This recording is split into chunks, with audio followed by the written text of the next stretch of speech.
నమస్కారం. పాత ఆంగ్ల సాహిత్యం అదేనండి ఆంగ్లో సాక్సన్ కాలం గురించిన ఈ విశ్లేషణకు స్వాగతం.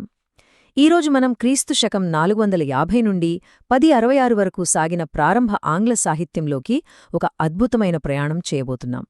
ఇంగ్లీష్ లిటరేచర్ అసలు ఎక్కడ మొదలైంది అని తెలుసుకోవాలనే ఆసక్తి ఉన్న ప్రతి ఒక్కరికీ ఇదొక పర్ఫెక్ట్ గైడ్ అని చెప్పొచ్చు. ఇది కేవలం పాత చరిత్ర మాత్రమే కాదుండోయ్, వీరులు, రాక్షసులు, విధిరాతలతో నిండిపోయిన ఒక థ్రిల్లింగ్ ప్రపంచం. నేరుగా విషయంలోకి వెళ్ళిపోదాం. అయితే ఈ సాహిత్యాన్ని మనం పూర్తిగా ఫీల్ అవ్వాలంటే ఆనాటి ప్రజల ఆలోచనా విధానాన్ని శాసించిన ఒక ముఖ్యమైన పదం గురించి ఖచ్చితంగా తెలుసుకోవాలి. అదే వేర్డ్. WYRD. వేర్డ్ అంటే విధి లేదా తలరాత. ఆంగ్లో సాక్సన్ ప్రపంచంలో మనిషి జీవితం ముందుగానే డిసైడ్ అయి ఉంటుందని, ఆ తలరాతను ఎవరూ మార్చలేరని వాళ్లు బలంగా నమ్మేవారు.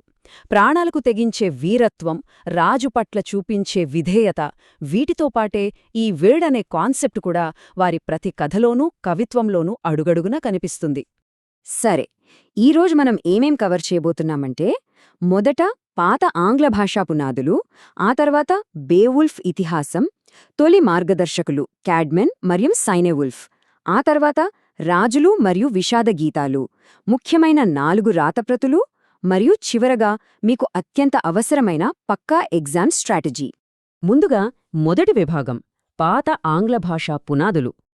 ఇక్కడ నిజంగా ఆశ్చర్యపరిచే విషయమేమిటంటే, ఈ తొలి ఆంగ్ల సాహిత్యం అసలు పుస్తకాల్లో రాయనేలేదు తెలుసా.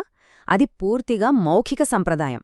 అంటే పండుగలు, వేడుకల్లో గాయకులు మంట చుట్టూ కూర్చుని ఈ వీరగాథలను పాడుతూ ఒక తరం నుండి మరో తరానికి అందించేవారు. ఆ తర్వాత కాలంలో చర్చికి చెందిన క్రైస్తవ సన్యాసులు ఈ మౌఖిక కథలను వింటూ పాత ఆంగ్ల భాషలో రాతప్రతులుగా భద్రపర్చారు. ఒక రకంగా చెప్పాలంటే గాలిలో తేలియాడే పాటలు కాగితంమీద అక్షరాలుగా మారిన అద్భుతమైన ఘట్టమిది. ఇక రెండవ విభాగం, ఈ కాలానికే తలమానికం లాంటి ఇతిహాసం బేవుల్ఫ్. పాత ఆంగ్ల సాహిత్యం అనగానే మనకు టక్కున గుర్తొచ్చే పేరు బేవుల్ఫ్. ఈ కథ అంతా ఒక సూపర్ హీరో రేంజ్ యాక్షన్లాగా ఉంటుంది. బేవుల్ఫ్ అనే వీరుడు చేసిన 3 భయంకరమైన యుద్ధాలే ఈ ఇతిహాసం. మొదట గ్రెండెల్ అనే భయానకమైన రాక్షసుడితో పోరాటం, వాణ్ణి చంపాక ప్రతీకారం తీర్చుకోడానికి వచ్చిన గ్రెండెల్ తల్లితో ప్రాణాంతకమైన యుద్ధం, ఇక చివరగా తన వృద్ధాప్యంలో తన రాజ్య ప్రజలను కాపాడుకోవడానికి ఒక నిప్పులు చిమ్మే డ్రాగన్తో చేసే ఆఖరి పోరాటం. మనం ముందే మాట్లాడుకున్న వర్డ్ అనే ఫీలింగ్ ఈ కథలో స్పష్టంగా కనిపిస్తుంది.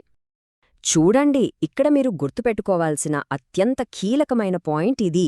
మీరు యూజీసీ నెట్ లాంటి కాంపిటేటివ్ ఎగ్జామ్స్కు ప్రిపేర్ అవుతుంటే బేవుల్ఫ్కు మించిన ఇంపార్టెంట్ టాపిక్ ఇంకోటి లేదు. 100కు 100% దీనిమీద ప్రశ్నలు ఉంటాయి. అందులోని పాత్రలు, థీమ్స్ అన్నీ పక్కాగా ఫింగర్ టిప్స్ మీదుండాల్సిందే. మూడవ విభాగం, ఈ సాహిత్యానికి మార్గదర్శకులైన కవులు క్యాడ్మన్ మరియు సైనవుల్ఫ్. చరిత్రలో మనకు స్పష్టంగా పేరు తెలిసిన మొట్టమొదటి ఆంగ్ల కవి ఎవరంటే క్యాడ్మెనే. దేవుడిని కీర్తిస్తూ ఆయన రాసిన క్యాడ్మెన్స్ హిమ్ అప్పట్లో ఒక సంచలనం. ఇక రెండవ కవి సైనవుల్ఫ్ విషయానికొస్తే ఇతని స్టైల్ భలే క్రేజీగా ఉంటుంది. కవితలు రాసి చివర్లో తన పేరును ఎవరికీ అర్థంకాని ప్రాచీన రూనిక్ అక్షరాల్లో సీక్రెట్గా దాచేవాడట. క్రైస్ట్, ఎలీన్ మరియు the dream of the rood లాంటి అద్భుతమైన కవితలు ఇతని ఖాతాలోనే ఉన్నాయి. నాల్గవ విభాగం, రాజులు, పండితులు మరియు హృదయాన్ని బరువెక్కించే విషాదగీతాలు. ఈ కాలంలో సాహిత్యాన్ని కాపాడిన 2 లెజెండ్స్ వీరు. ముందుగా ఆల్ఫ్రెడ్ ది గ్రేట్. ఈయన కేవలం రాజు మాత్రమే కాదు, లాటిన్లో ఉండిపోయిన జ్ఞానాన్ని సామాన్యులకు కూడా అర్థమయ్యేలా ఇంగ్లీష్లోకి అనువదించిన గొప్ప విద్యావేత్త. ఇక రెండవ వ్యక్తి వెనరబుల్ బీడ్. ఆ కాలం నాటి హిస్టరీ అంతా లాటిన్ భాషలో ecclesiastical history of the English people అనే పుస్తకంలో భద్రపరిచాడు. ఈయన రాసిన ఈ బుక్ లేకపోతే ఆనాటి చరిత్ర మనకు ఒక పెద్ద మిస్టరీగానే మిగిలిపోయేది.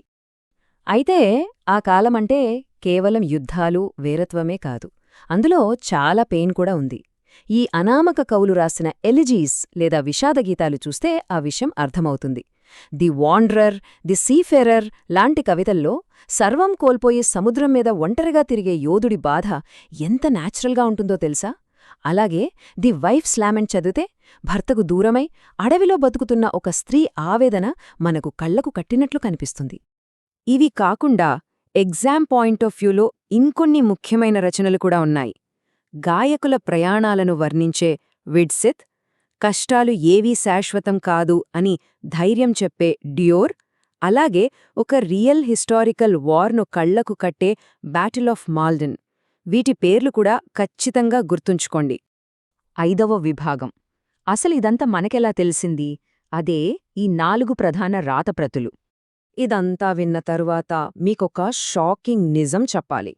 ఇంత సుదీర్ఘమైన చరిత్ర, ఇన్ని వీరగాథలు, కవితలు అన్నీ కలిపి ఈరోజు మన చేతుల్లో ఉన్నవి కేవలం 4 పుస్తకాలు మాత్రమే. అవును, ఆ మొత్తం యుగానికి సంబంధించి మనకు దక్కింది కేవలం 4 మాన్యుస్క్రిప్ట్స్. నమ్మశక్యంగా లేదు కదా? అవే ఈ 4 పుస్తకాలు. బేవుల్ఫ్ ఇతిహాసమున్న బేవుల్ఫ్ రాతప్రతి, మనం ఇందాక మాట్లాడుకున్న విషాదగీతాలు, కొన్ని పజిల్స్ ఉన్న ఎక్సెటర్ బుక్, బైబిల్కి సంబంధించిన కవితలున్న జూనియస్ రాతప్రతి మరియు వెర్సిల్లీ బుక్. ఒక్క క్షణం ఆలోచించండి. ఈ 4 బుక్స్ కనుక కాలగర్భంలో కలిసిపోయి ఉంటే ఈరోజు మనం ఆంగ్లో సాక్సన్ సాహిత్యం గురించి మాట్లాడుకునేవాళ్లమే కాదు. చరిత్ర ఎంత అదృష్టాన్నిచ్చిందో కదా. ఇక ఆఖరిది, అత్యంత కీలకమైన 6వ విభాగం, మన ఎగ్జామ్ స్ట్రాటజీ. ఈ కాన్సెప్ట్స్ అన్నీ సింపుల్గా గుర్తుంచుకోవాలంటే ఈ 3 స్టెప్స్ ఫాలో అవ్వండి. ఫస్ట్ స్టెప్, బేవుల్ఫ్ను పర్ఫెక్ట్గా చదివేయండి, క్యారెక్టర్స్, థీమ్స్ అన్నీ. సెకండ్ స్టెప్, ప్రథములు అంటే ఫస్ట్ ఎవరు ఏం చేశారు, మొదటి కవి క్యాడ్మన్, రూన్స్ వాడిన సైనోవన్ఫ్. ఇక థర్డ్ స్టెప్, హిస్టరీని రికార్డ్ చేసిన చరిత్రకారులు బీడ్ మరియు ఆల్ఫ్రెడ్. ఇలా 3 భాగాలుగా మైండ్లో మ్యాప్ వేసుకుంటే అసలు ఎప్పటికీ మర్చిపోరు, పక్కా గ్యారంటీ. ముగించే ముందు ఒకసారి ఆలోచించండి. ఒక యుగానికి సంబంధించి మనకు దొరికినవి కేవలం 4 పుస్తకాలే అయితే, యుద్ధాల్లో మంటల్లో కాలిపోయి కాలగర్భంలో శాశ్వతంగా కలిసిపోయిన అద్భుతమైన ఇతిహాసాలు, కవితలు ఇంకెన్ని ఉన్నాయో కదా. అసలు తెలియని బేవుల్ఫ్లు ఇంకెందరుగారో. ఆ మిగిలిన కొద్దిపాటి చరిత్రను జాగ్రత్తగా చదువుకోవడమే మనం చేయగలిగింది. ఆంగ్లో సాక్సన్ కాలం గురించిన ఈ విశ్లేషణ మీ ఎగ్జామ్ ప్రిపరేషన్కి బాగా హెల్ప్ అవుతుందని ఆశిస్తున్నాను. ఇలాగే ఉత్సాహంగా నేర్చుకుంటూ ఉండండి. All the best.